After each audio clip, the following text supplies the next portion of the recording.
بصراحة كده انت قلقان، حاسس ان الذكاء الاصطناعي ممكن يصحى يوم ياخد شغلك ويخليك تقعد تتفرج. كل يوم بنسمع كتب كتاب AI AI صمم لوجو، AI عمل فيديو، AI برمج موقع. طب هو احنا رايحين على فين؟ وهل فعلا في ناس هتصحى تلاقي نفسها برا السوق؟ خليني اقولك الحقيقة بس من غير اي تهويل. الذكاء الاصطناعي مش حاجة جديدة، هو بقاله سنين بيتطور. الفرق دلوقتي انه بقى في ايد كل الناس، حرفيا كل الناس.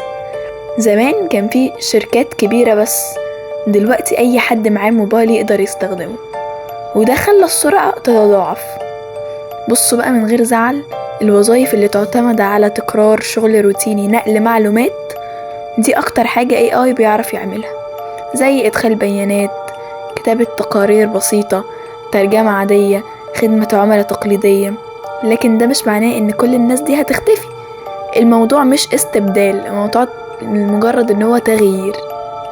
اي حد يعرف يستخدم AI بدل ما يخاف منه. المصمم اللي يعرف يستخدم ادوات ذكاء اصطناعي هيخلص اسرع.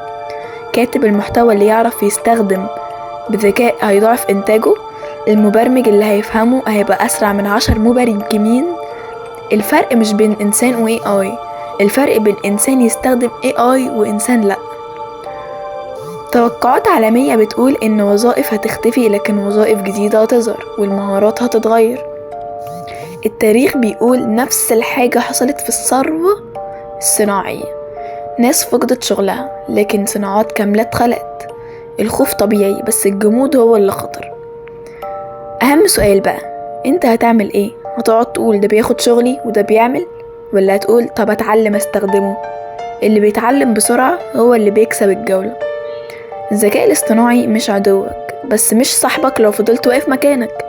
المستقبل مش للناس الأقوى، المستقبل للناس الأسرع في التكييف.